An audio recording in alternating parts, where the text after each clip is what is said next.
Ok. Ok. Então, boa noite a todos. Estamos muito felizes aí de ter os participantes que já chegaram aí. Temos vários de Portugal. Mais uma vez, sejam muito bem-vindos. E então, hoje nós queremos avançar bastante rapidamente, porque nós temos duas lições, né, a 3 e 4, para cobrir.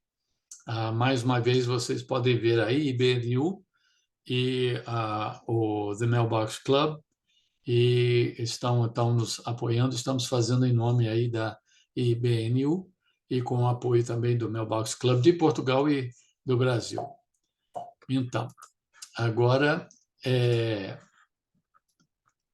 nós queremos avançar aqui e então de Gênesis 4 a 11 nós vamos ver de Caim a Noé e o dilúvio. Mais uma vez nós temos aí o vislumbre bíblico. E então, se você olhar aí, você vai ver essa parte vermelha tem a ver com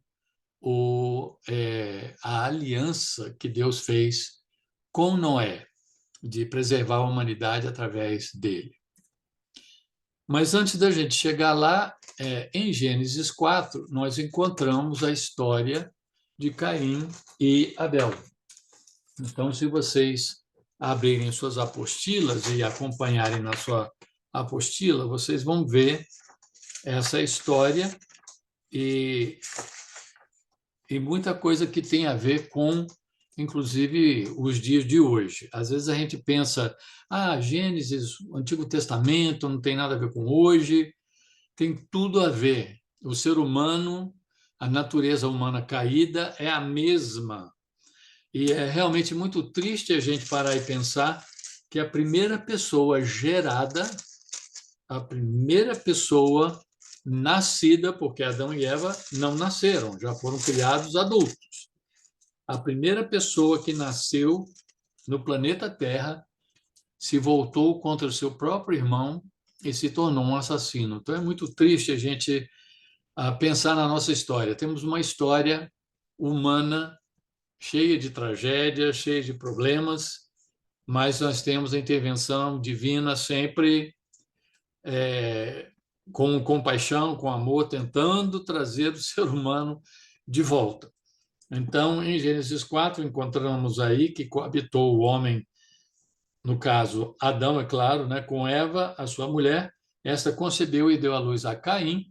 Então disse: adquiri um varão com auxílio do Senhor. E depois deu à luz a Abel, seu irmão. Abel foi pastor de ovelhas e Caim, lavrador. Então o tempo foi passando e chegou um momento. Tem muita coisa que a Bíblia não nos diz, nós temos que inferir, nós temos que deduzir que, de alguma forma, Deus passou essa noção para eles de que era necessário fazer um sacrifício com sangue derramado. Nós encontramos depois, muito tempo depois, no Novo Testamento, em Hebreus, né, que sem derramamento de sangue não há remissão de pecados. Mas esse era o conceito. De alguma forma, podemos entender que Deus passou isso para eles, porque Abel, ele realmente fez a sua parte. Abel, aí diz que aconteceu, versículo 3, que no fim de uns tempos trouxe Caim do fruto da terra uma oferta ao Senhor, do fruto da terra, ou seja, verduras, legumes, plantas, frutos. Abel, por sua vez, trouxe da primícia do seu rebanho e da gordura deste. Agradou-se o Senhor de Abel e de sua oferta, ao passo que de Caim e sua oferta não se agradou. Irou-se, pois, sobremaneira Caim e descaiu-lhe o semblante. Então, o que a gente vê aí? Abel acertou, ele de alguma forma ele entendeu qual era a vontade de Deus, ele entendeu sem talvez entender, claro, não haveria nem como ele entender que o que ele estava fazendo era como que um símbolo, era um prenúncio de algo que viria muito mais tarde. Aquilo que nós vemos em Gênesis 3:15, né? O proto-evangelho, falando sobre aquele que viria. Então, Deus estava preparando o seu povo para entender que era necessário levar muito a sério o pecado e que haveria necessidade da perda de um animal perfeito. E tudo isso aí, um dia eles entenderiam quando o Messias viesse e ele morresse como sacrifício perfeito de uma vez por todas. Então era super importante que eles entendessem, que eles obedecessem, mesmo sem entender completamente o porquê. Deus não tem que ficar explicando tudo para a gente. A gente não tem como absorver toda a informação, toda a verdade futura que ele um dia vai revelar. Então, é por isso que nós temos que caminhar pela fé. O apóstolo Paulo diz que nós caminhamos pela fé, não pela vista, mas pela fé. E a vida cristã é assim, tem que ser assim. Então, infelizmente, Caim, ele não fez como Deus queria, então Deus não se agradou. Agora, o interessante é que Deus ainda tentou falar com ele e ele falou o seguinte: Deus perguntou para ele, por que você está irado? Por que essa cara feia? Né? Se você fizer o que é certo, você não vai ser aceito? Você vai ser aceito. Mas, se você proceder mal, eis que o pecado jaz à porta, o seu desejo é contra você e você é contra ti, mas a ti cumpre dominá-lo. Então, Deus tentou trabalhar com Caim, mas Caim não quis saber, ele ficou irado, e a próxima coisa que a gente vê é que ele convida o irmão dele para o campo e mata o seu irmão. Então, ele se torna o primeiro assassino, e, na verdade, quando a gente vê as implicações, nós podemos ver que Abel foi o primeiro mártir. Por que ele matou Abel? Porque Abel seguiu o que Deus queria. Abel estava seguindo a verdadeira religião, não a religião no sentido pejorativo, né? Tem gente que fala, eu não acredito em... o cristianismo não é religião, é relacionamento com Deus. Ok, tudo bem. Mas Abel tinha isso, essa verdadeira conexão com Deus, e então o que aconteceu? Caim ficou com inveja, porque o seu irmão foi aceito e ele não foi. A oferta, o sacrifício do irmão dele foi aceito e a dele não foi. Ao invés dele receber essa palavra de Deus e perguntar, Senhor, então como é que eu devo fazer? Devo proceder como meu irmão? E dialogar com Deus, falar com Deus, perguntar para Deus qual era a vontade dele? Não, ficou com raiva e acabou matando o irmão. Depois Deus tenta trabalhar com ele, tenta ainda trazê-lo de volta, e ele sai da presença de Deus e vai embora.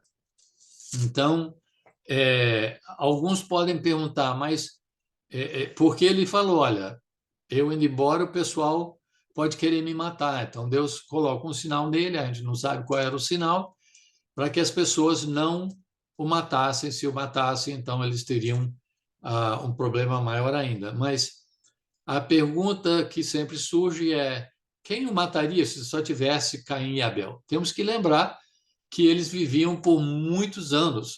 Adão viveu por 930 anos. E alguns dizem, mas isso eles contavam calendário diferente. Não, era o mesmo calendário. Tem tudo, realmente tudo indica que era o mesmo calendário, 24 horas por dia, mas uma série de coisas não haviam acontecido, inclusive a degeneração da espécie humana, do DNA e tudo isso. Tanto que, no início, o irmão podia casar e unir-se com a irmã, e não tinha problema nenhum. porque não tinha mais ninguém, então tinha que ser irmão com irmã para começar a raça humana. Mas depois chegou um ponto onde, se um irmão tem relações com a irmã e ela então gera um filho, normalmente esse filho vai ter problemas, uma série de problemas de nascença e tudo isso. Mas não no início, porque a raça era pura, estava bem no início, estava tudo certinho. Então, calcula-se a Bíblia amplificada, The Amplified Bible, tem um rodapé, ou tinha numa versão anterior, onde calculava lá uma série de, assim, podia ter assim milhares de pessoas a essa altura sobre a face da Terra, porque a gente ouve falar de Abel e Caim, mas não das irmãs. As mulheres, já naquela época, já não, muitas vezes contavam. Só depois que a gente vê, e Adão e Eva tiveram mais filhos e filhas. Só depois é que vai nos dizer isso, mas não nos dá o nome das filhas. Então, a gente pode saber, pode entender que havia já uma certa população e Caim já tinha essa preocupação de não ser morto por outras pessoas. Mas ele saiu da presença de Deus e foi viver a vida dele, e a partir disso nós vemos, depois nasce Sete, ele nasce e passamos a ver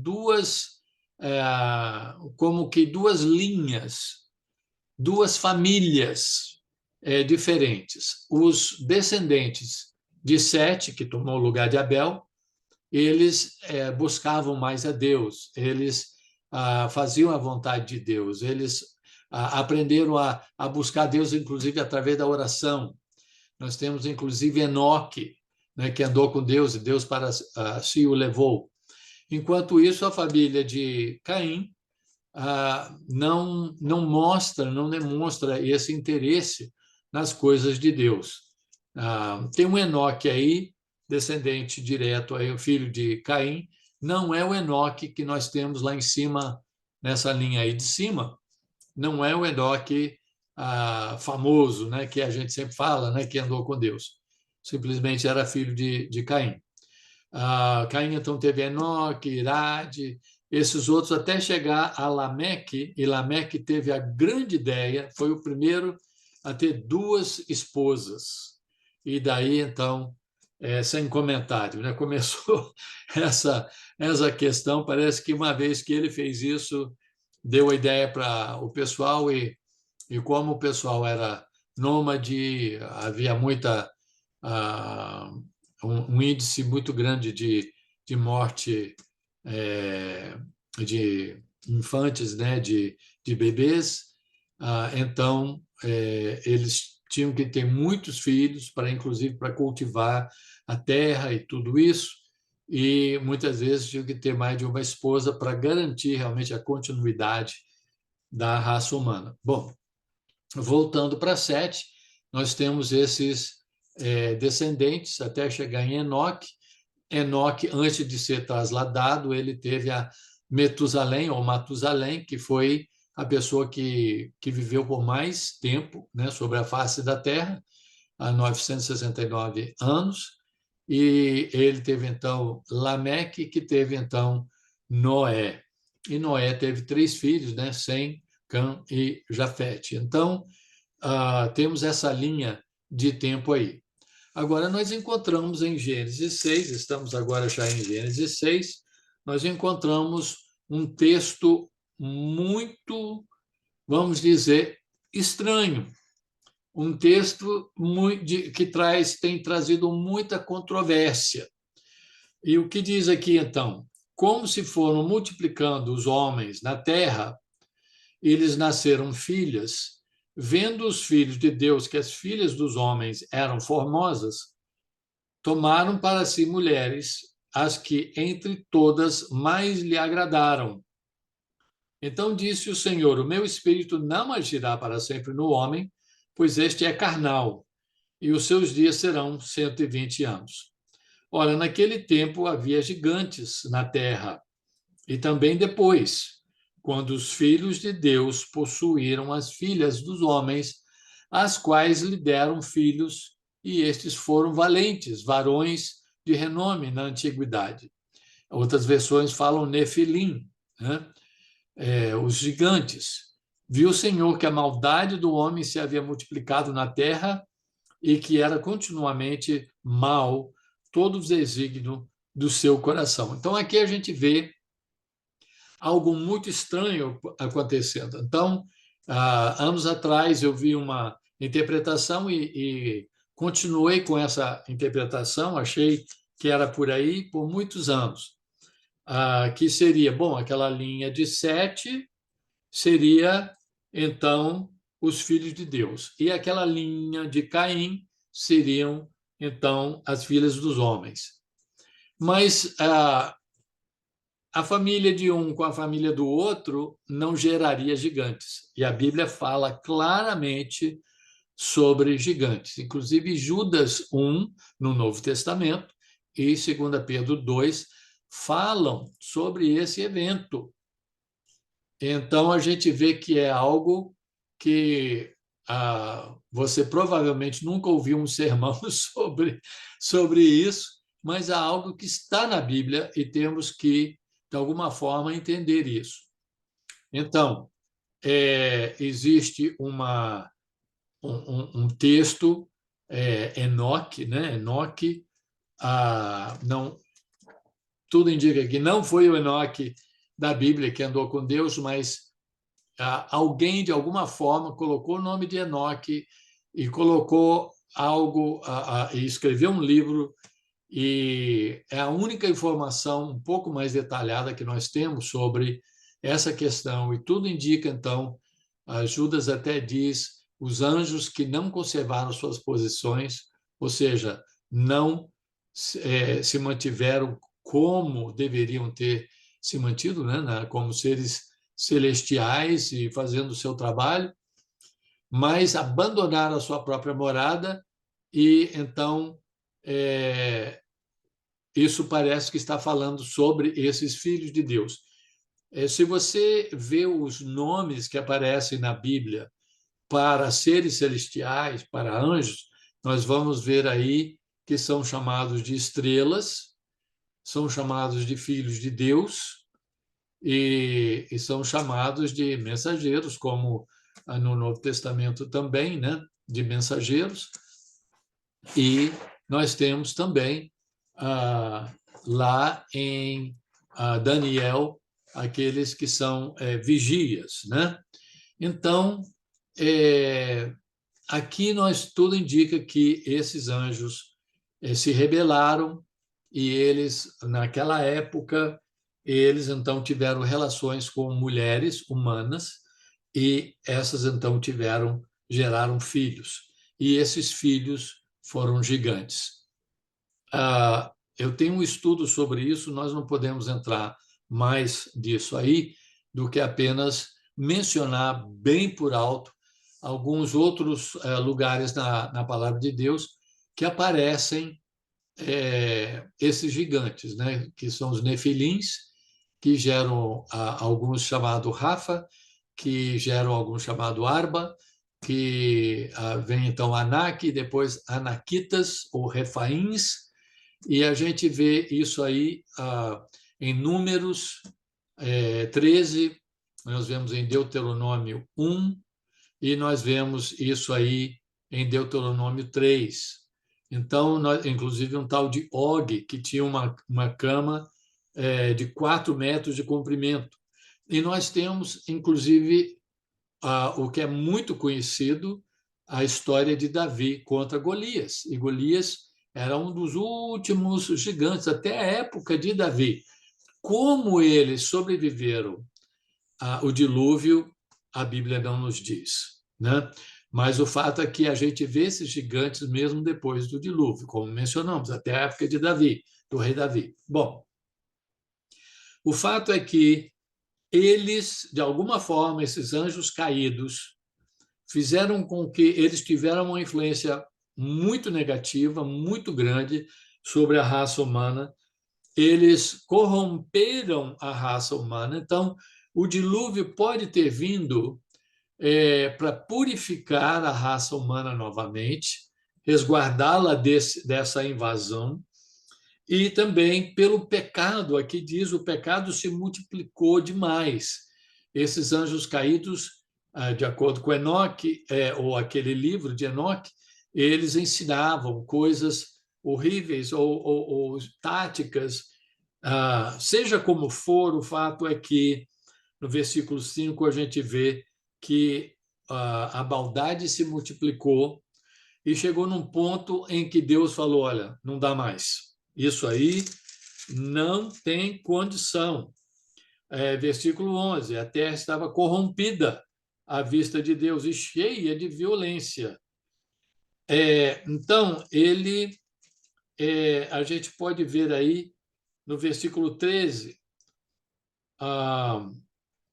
viu Deus, no versículo 12: viu Deus a terra e eis que estava corrompida, porque todo ser vivente havia corrompido o seu caminho na terra. Então disse Deus a Noé: resolvi dar cabo a toda a carne, porque a terra está cheia de violência dos homens.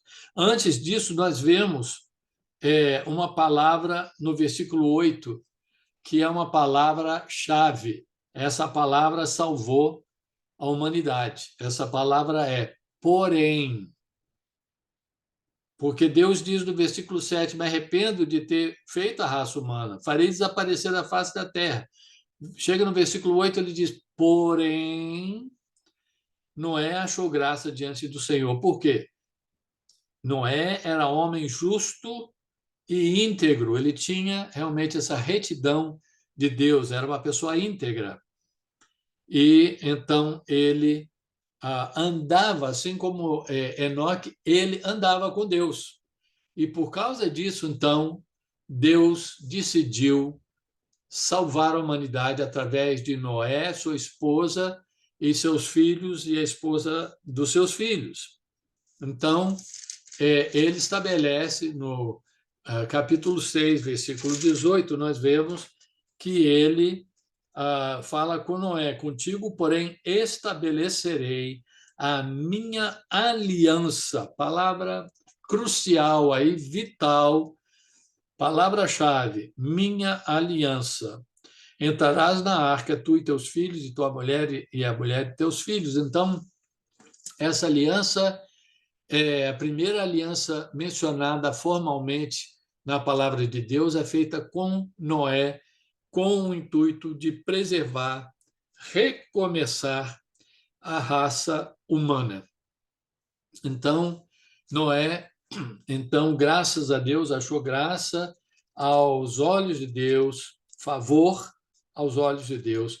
E então ele fez aquele trabalho que nós já sabemos. Deus, então, mandou aqueles animais entrarem na arca. Se vocês verem na sua apostila, vocês podem ver como o amigo meu, professor Cristiano da Silva Neto, presidente da Associação Brasileira de Pesquisa de Criação, ele explica na página 13 que o tamanho da arca e o número de animais, tudo isso aí, pelos cálculos que o pessoal criacionista tem feito, caberiam aí dentro tranquilamente. Eu sei que os evolucionistas dizem: não tem nem como colocar todos os animais, mas era realmente uma representação dos animais e realmente caberia lá,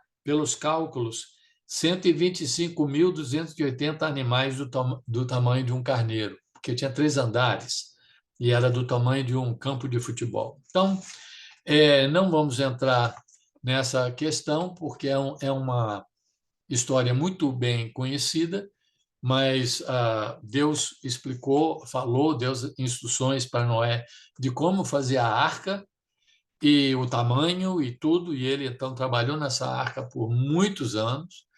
Essa arca representa a salvação, de certa forma, aponta para a salvação de Deus, né? Que Deus salva os seus, e uma série de outras implicações, mas nós podemos ver o importante é que Deus estabeleceu essa aliança com ele, e então nós vemos que preservou a ele, a sua família e aqueles animais, e depois eles saíram, e a primeira coisa que Noé fez foi sacrificar em agradecimento a Deus. E Deus então mandou aquele arco-íris, colocou o arco-íris no céu como um símbolo da sua aliança, de que ele jamais cobriria toda a terra com a água novamente, jamais destruiria a terra toda com água. Ele não prometeu não destruir a terra toda, mas ele prometeu não destruir a terra toda com água, com outro dilúvio. Isso, então, o arco-íris no céu nos lembra disso, nos lembra do julgamento de Deus, nos lembra que Deus é fiel, que Deus cuida dos seus, enquanto ele julga os que não são seus e não querem saber das suas leis, dos seus princípios, da sua vontade. Então, é muito importante levar isso em conta. Depois do dilúvio, a gente vê, tudo isso tem suposta observação da crosta da Terra, que nos mostra uma das camadas geológicas como um tremendo cemitério de fósseis de todos os tipos, misturados, obviamente, testemunhando a ocorrência de uma catástrofe de proporções globais pela ação da água. E existe aí até os geólogos, até os evolucionistas têm que admitir que existe uma camada, quando eles vão descendo e cavando assim as camadas da Terra, tem uma camada chamada que tem o que eles chamam de explosão cambriana, e que tem muitos fósseis, e abaixo daquilo não tem nada. Então, tudo surgiu durante aquela mesma camada, né? Então, isso aí ajuda a provar a palavra de Deus, né? E o criacionismo, e não o evolucionismo. Então, chegamos a Gênesis 11. Gênesis 11, nós chegamos à Torre de Babel. Provavelmente, a Torre de Babel foi feita no formato de um zigurate. O que era um zigurate? Era tipo uma pirâmide que a parte de dentro, antigamente eu pensava, o pessoal, eles iam tudo morar nessa torre que eles estavam fazendo e queriam subir ao céu, né? Então, aquela ideia, aquela ideia que a gente tem, que fica, às vezes a gente lê a palavra de Deus e não presta atenção, e depois a gente volta e fala, como Elias subiu num redemoinho. Não, ele subiu numa carruagem de fogo. Passou um redemoinho e depois ele subiu na carruagem. Mas todo mundo, quando você vai ouvir um sermão, ele subiu no redemoinho. Então, a Torre de Babel é a mesma coisa. A gente fica pensando que o pessoal morava lá dentro, estavam fazendo um edifício enorme, mas não era nada disso. Se você vê o que o pessoal estava dizendo aí na Torre de Babel. Ora, em toda a terra havia, capítulo 11 de Gênesis, ora, em toda a terra havia apenas uma linguagem e uma só maneira de falar. Sucedeu que, partindo eles do Oriente, deram com uma planície na terra de Sinar, que seria a Babilônia, né, a atual, ou da época bíblica, e habitaram ali. E disseram uns aos outros: vinde, façamos tijolos e queimemo-los também. Tá vendo aí? Tecnologia nova. Nós não temos que ficar construindo com pedra. A gente pode fazer, tem um negócio aí que a gente faz aí chamado tijolo, a gente faz de barro, queima e vai construindo com tijolo. Nova tecnologia. O ser humano é incrível, né? com a sua tecnologia. Hoje em dia também, com a sua tecnologia, quer chegar a ser como Deus, né? Vinde, façamos tijolos, queimemos-los bem, os tijolos serviram-lhe de pedra e betume de argamassa. Disseram, vinde e edifiquemos para nós uma cidade. Ah, quantas vezes a gente esquece desse detalhe, né? E uma torre. Não só uma torre, mas uma cidade e uma torre, cujo tope chegue até os céus e tornemo-nos célebre o nosso nome, para que não sejamos espalhados por toda a terra. Ou seja, uma rebelião direta contra uma ordem, a primeira ordem que Deus deu de ser de fecundos ou frutíferos, multiplicai-vos e enchei a terra. E aqui eles estão falando, não, não vamos ficar nos espalhando pela terra, não, vamos ficar tudo num lugar só e fazer uma mega cidade e fazer uma mega torre que chegue até o céu. Agora, outra coisa, eu, há muitos anos atrás, quando era criança e tudo, a gente ouve e fica pensando que eles, de alguma forma, estavam tentando construir uma torre, um arranha-céus que realmente chegasse até o céu.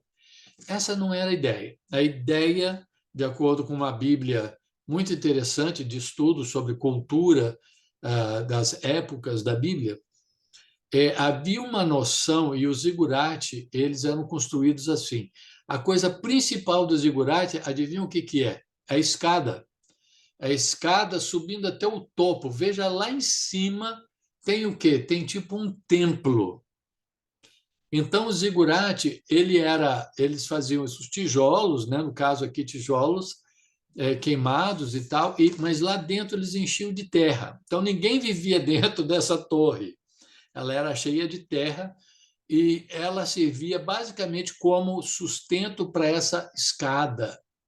E essa escada subia até o mais alto que eles podiam construir e lá em cima eles colocavam uma torre. Para quê?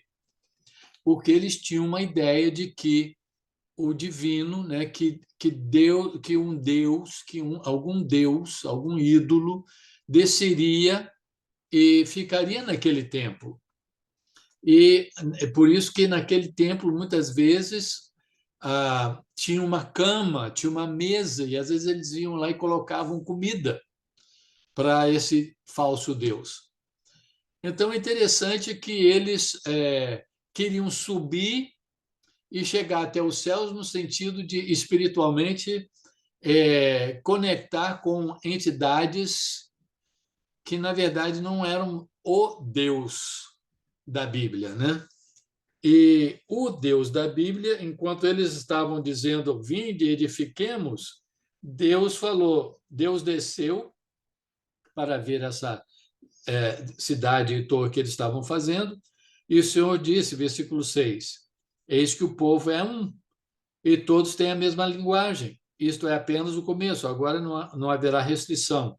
Vinde, desçamos. Então, o homem tentando subir e Deus dizendo, o homem dizendo, vinde, edifiquemos e subamos, e Deus dizendo, vinde, desçamos, e confundamos ali a sua linguagem. E então Deus realmente confundiu a língua, a linguagem das pessoas, não conseguiram se comunicar, de forma que não conseguiram trabalhar juntos e abandonaram esse projeto, deixaram para lá, e Deus, então, mais uma vez saiu vitorioso, ele, com a sua intervenção direta na história humana, a gente vê que o Senhor os dispersou dali pela superfície da terra, que era o propósito de Deus, e cessaram de edificar a cidade, porque a cidade tinha como um ponto principal essa torre. A torre não podia ser terminada, então a cidade perdeu a sua, o seu propósito para eles e também eles não conseguiam nem falar um com o outro porque ninguém se entendia. Com essa frustração toda, o pessoal foi se espalhando. E com isso, então, o nome ficou de Babel, que significa confusão, porque ali confundiu o Senhor a linguagem de todos. Bom, aí então nós vemos Deus intervindo diretamente na história humana para proteger a continuidade da raça humana, não só num local, mas se espalhando sobre toda a Terra. Porque o ser humano, se concentrado num lugar só, se o mundo todo fosse globalizado, como eles estão querendo, como muitos estão querendo, a gente sabe que o inimigo está querendo globalizar a Terra, então aí, com essa união, aí o mal pode prevalecer de uma maneira realmente terrível, tendo vários países e culturas e línguas, a coisa realmente fica mais difícil do pessoal se unir e praticar o mal em conjunto, né? E a gente vê que o inimigo não deixou de tentar continuar com isso. Sabemos por Apocalipse e as profecias que um dia o anticristo vai conseguir, né, fazer essa globalização. Vamos ver agora Gênesis 12 a 25, a aliança com Abraão. Abraão, agora a gente pode ver essa linha amarela aí, acabamos de ver essa parte vermelha, que é a aliança com Noé, e agora nós vamos ver a aliança com Abraão. Essa aliança com Abraão foi uma aliança fundamental para o começo do país de Israel, né, da nação de Israel, do povo israelense. Então, tudo começou aí com Abraão. Você pode ver que Abraão estava lá em Ur dos Caldeus, e ele provavelmente, quando a gente vê o pessoal indo para outro canto, aí o que eles vão fazer? Não vão pelo deserto para morrer na areia sem água, eles vão acompanhando uma área que tenha água. Então, ele foi, tudo indica, o certo seria ele acompanhar o rio Eufrates. E chegou, então, numa área chamada Harã, e vamos ver, então, no final do capítulo 11, que, versículo 26, viveu Tera 70 anos e gerou Abraão, Naor e Harã. Então, eles colocaram o nome de um dos irmãos aí, nessa área aí, Harã. E, então, veja só, morreu Harã na terra do seu nascimento. Como ele havia morrido lá em Ur, eles colocaram o nome dele como um memorial lá naquela área.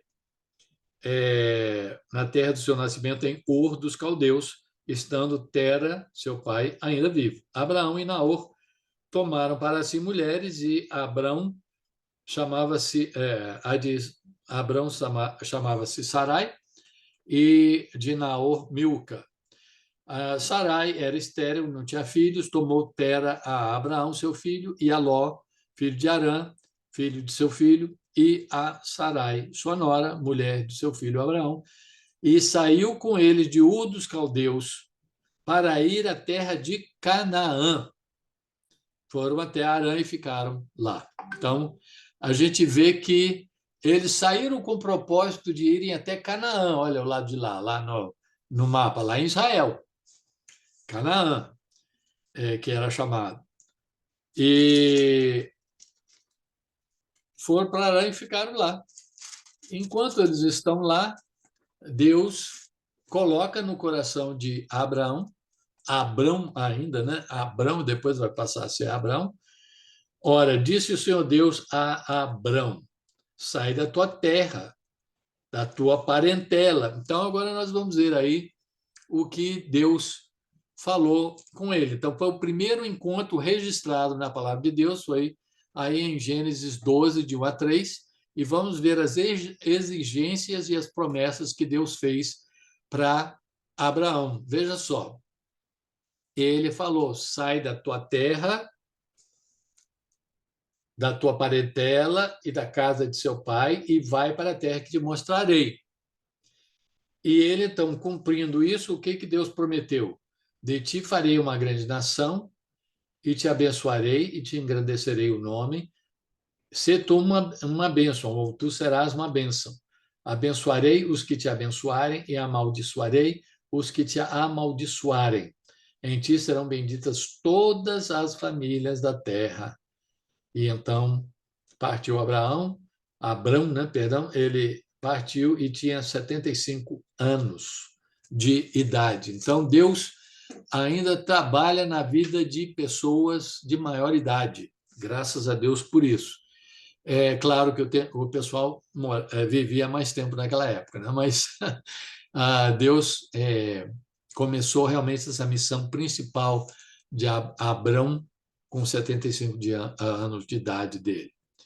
Então, nós vemos Abrão indo para essa terra onde Deus havia prometido que ele lá faria uma grande nação dele, daria essa terra para ele, uma série de coisas. Então,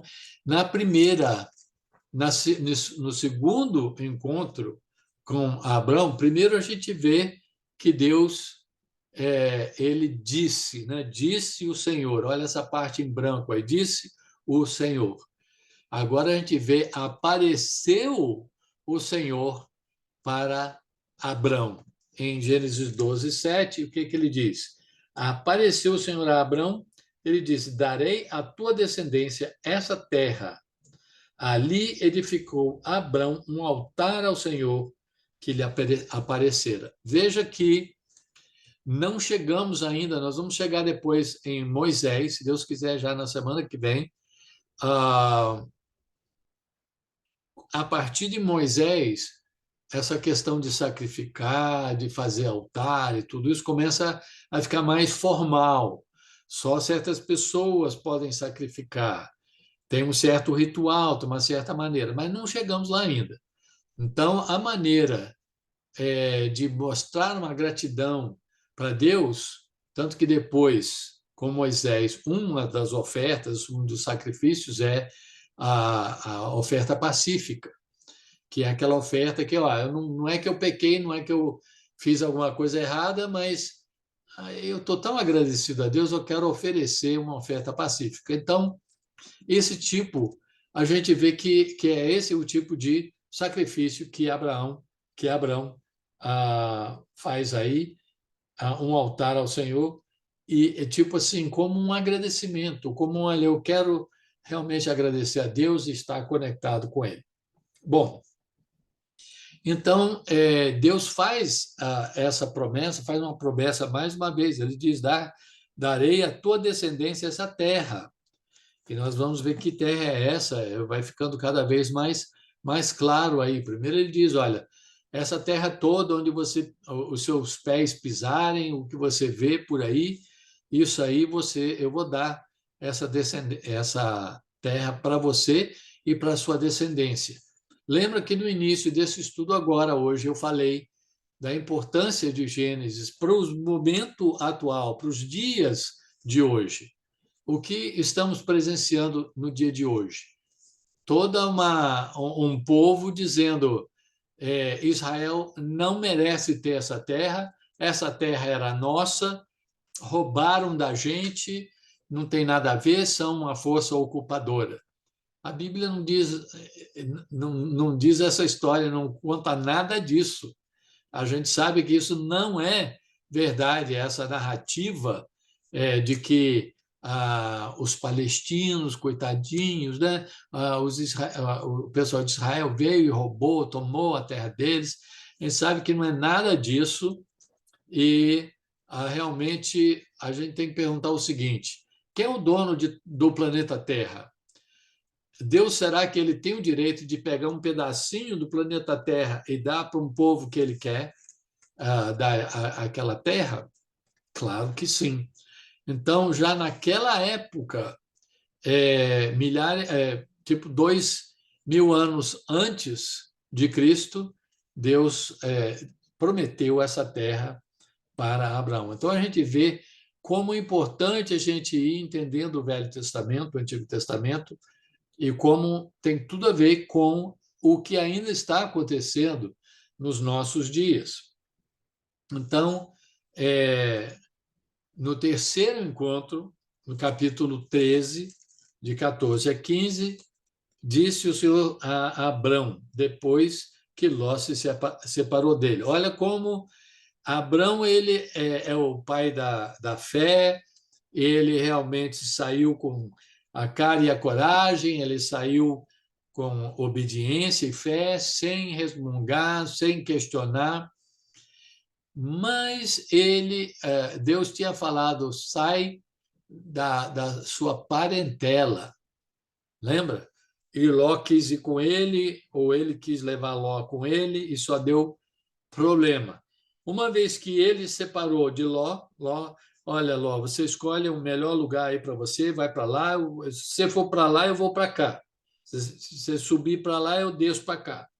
E ele deixou, então, Ló escolher, e ele foi na direção contrária, e então, uma vez que eles se separaram, aí Deus vem e aumenta aí aumenta a promessa e ele vai esclarecendo mais um pouco, vai revelando um pouco mais daquilo, vai ficando mais específico. Disse o Senhor a Abrão, depois que Ló se separou dele: ergue os olhos e olha desde onde estás para o norte, para o sul, para o oriente, para o ocidente, porque toda essa terra que vês, eu te darei, a ti e à tua descendência. E agora ele diz algo que antes ele não tinha mencionado. Ele diz, para sempre. Então, antes ele tinha falado o quê e tudo e tal, e agora ele diz até quando, que é para sempre. Porque Abraão foi fiel, ele foi obedecendo, e cada passo que ele dava na direção da obediência a Deus, Deus ia prometendo mais e esclarecendo mais sobre a sua promessa. Entre o capítulo 13 e 15, né, nós temos, claro, o capítulo 14. E aqui no capítulo 14, a gente vê que houve uma guerra de 4 reis contra 5. E então chegaram a levar Ló e tudo. E então Abrão entrou nessa luta. O pessoal tinha que ter um certo exército pessoal, né? Ele era um homem rico, tinha acumulado muitos bens, e ele então tinha o seu exército, e ele foi com o pessoal dele e conseguiu resgatar esses reis e a Ló. E então, quando ele voltou lá no versículo 18, a gente pode ver, Gênesis 14, 18, Melquisedeque, rei de Salém, trouxe pão e vinho. Então, ele trouxe de novo todos os bens, e também a Ló, seu sobrinho, e os bens dele, e ainda as mulheres, o povo, após voltar a Abrão. Então, ele chega a essa parte chamada Salém. Onde fica Salém? Salém fica onde fica Jerusalém. Então, Salém fica justamente hoje em dia nós temos a cidade de Jerusalém.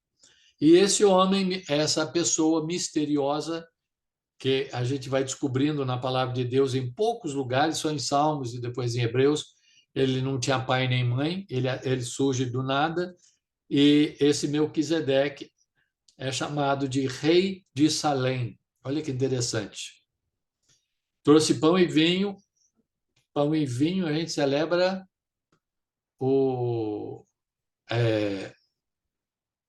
a ceia do Senhor com o quê? Com pão e vinho. Era sacerdote do Deus Altíssimo. Muito importante, muito importante. Não esqueçam disso. Melquisedeque era sacerdote do Deus Altíssimo. Abençoou ele a Abrão e disse: bendito seja Abrão pelo Deus Altíssimo que possui os céus e a terra, e bendito seja Deus Altíssimo que entregou os teus adversários nas suas mãos. E de tudo lhe deu Abrão o dízimo. Então, não só ele foi abençoado por Melquisedeque, como ele deu o dízimo dele para Melquisedeque. Então, a gente vê que esse Melquisedeque, Abrão, ele entendeu que Melquisedeque era uma pessoa muito especial. Então,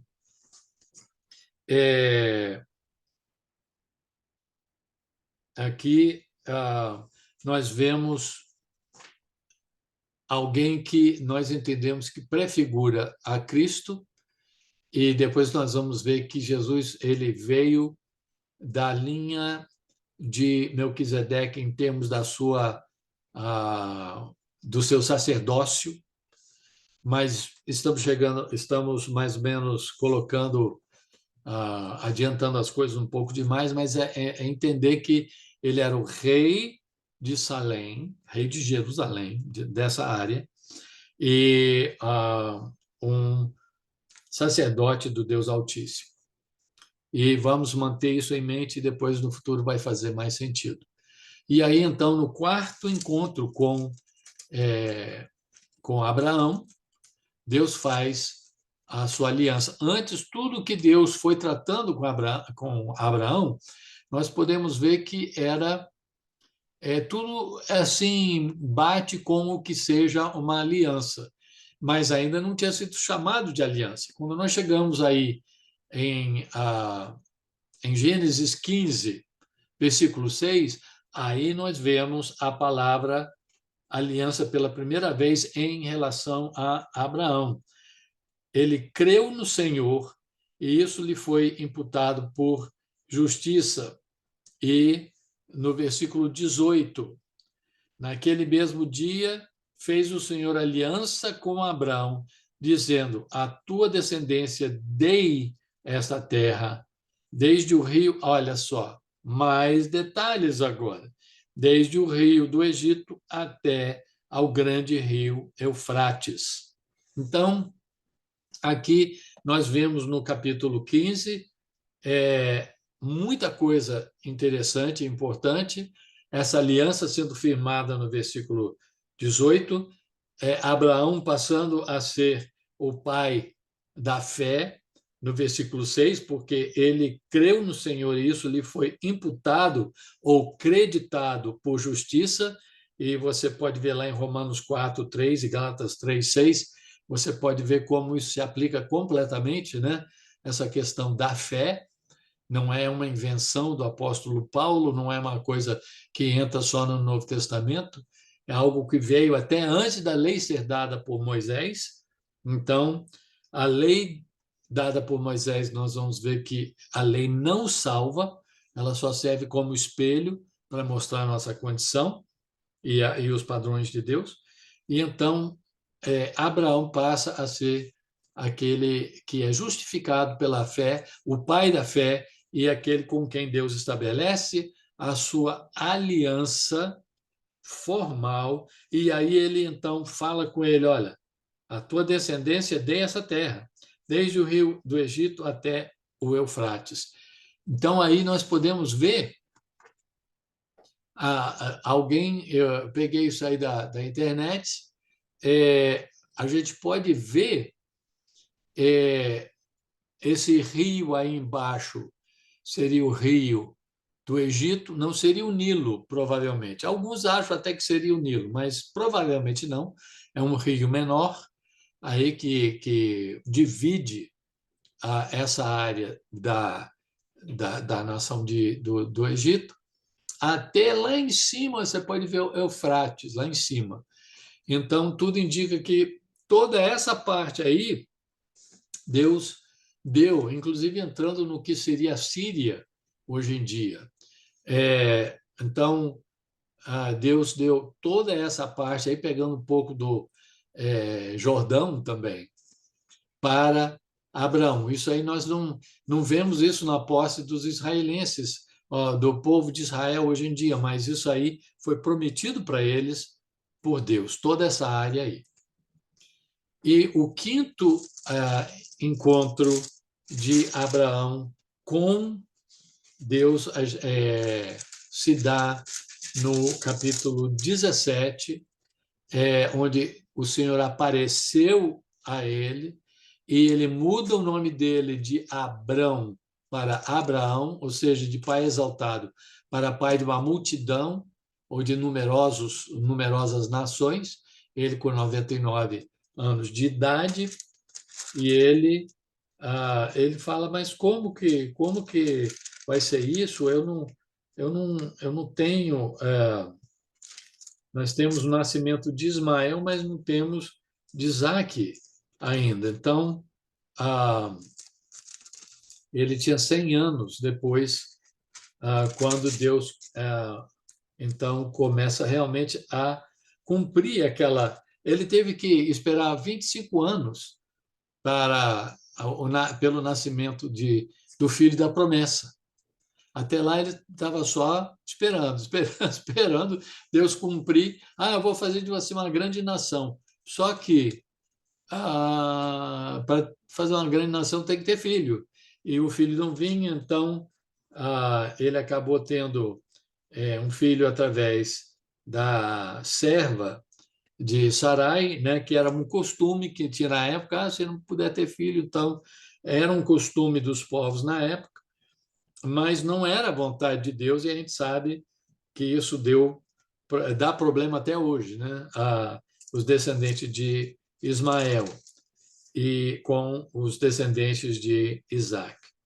Bom, então nós vemos aí no capítulo 18, mais um encontro de Abraão com o Senhor, aparece o Senhor, 3 pessoas aparecem, entendemos que 2 são anjos e um é o próprio Senhor, que aparece a Abraão, falam da sua decisão de destruir Sodoma e Gomorra, e realmente promete, olha, quando a gente voltar daqui a 1 ano, a Sara vai estar, terá tido um filho. E ela ri. E aí ele vai, por que ela está rindo? Aí ela diz, eu não ri, não. Não, você riu. E então colocaram o nome de Isaac, que quer dizer riso, né? Ou risada. E realmente quando 1 ano depois disso, então, Isaac nasce. E então ele é o filho da promessa. Então, alguém já disse de modo muito interessante que Deus havia pedido para Abraão agora, né? Deixar o seu passado, agora Deus estava pedindo que Deus entregasse o seu futuro, seu próprio filho, para ele. Gênesis 22 é um dos meus capítulos prediletos da palavra de Deus, e aí a gente vê, perdão, a gente vê Deus atuando de uma maneira sobrenatural, de uma maneira incrível, como ele trabalhou na vida de Abraão. Ele disse, toma seu filho, seu único filho, não estava considerando a Ismael como filho da promessa, e vá à região de Moriá, que eu vou mostrar para você.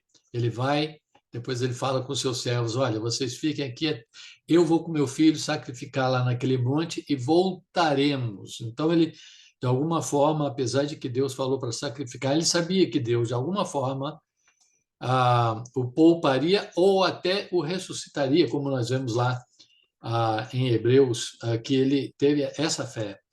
E Deus, então, na hora que ele ia sacrificar o seu filho, Deus disse não. O anjo do Senhor disse não, não faça isso, agora eu sei. E claro que isso é um antropomorfismo, né? É uma maneira da gente entender, usando uma linguagem humana. Claro que Deus já sabia, mas foi um teste que Abraão precisava passar por ele mesmo, né? E ele passa a ser o amigo de Deus nesse processo. E então, ele, quando o filho dele, quando Isaac pergunta, mas onde está o animal para o sacrifício? O que é que ele diz? Ele diz, Deus proverá para si, versículo 8, o cordeiro para o holocausto. E nós vemos, então, quando Deus impede que ele sacrifique seu filho, Deus proveu um carneiro, não um cordeiro. Então, a gente vê que as profecias têm um duplo cumprimento muitas vezes, nem sempre, mas muitas vezes. Então, o cumprimento imediato foi um carneiro que estava preso lá, ele então sacrifica aquele carneiro. Mas o cordeiro, ele sai daquele monte dizendo: esse é o monte onde Deus proverá. Deus havia acabado de prover um carneiro, e ele não teve que sacrificar o seu filho. Por que ele saiu de lá dizendo que nesse monte Deus proverá? Ah, porque esse monte, e tudo indica que essa rocha é aquela rocha onde ele estava, é aquela rocha onde, aí ó, o Monte Moriá, onde anos mais tarde, não sabemos exatamente onde estava Melquisedeque quando Abraão encontrou com ele, mas nessa área também de Jerusalém. E aí nessa rocha, tradicionalmente, essa rocha que existe aí no domo em Jerusalém até hoje, então Abraão teria sacrificado seu filho, não sacrificou, mas olha só, nessa mesma área foi construído o Templo de Salomão, depois com Jerusalém já maior e com uma população, e depois o templo na época de Jesus e o Calvário que fica no Monte Moriá. Então, veja só como Deus, 2000 anos depois daquela experiência de Abraão, Deus proveria o Cordeiro que tira o pecado do mundo, o Cordeiro de Deus. E ele não veio, ele não chegou perto de ser sacrificado e Deus colocou um animal. Não. No caso dele, ele chegou perto de ser crucificado e ele foi crucificado e ele morreu na cruz pelos nossos pecados, sendo depois, é claro, ressurreto. Mas nesse mesmo Monte Moriá, onde Abraão disse que Deus proveria para si o cordeiro para o holocausto.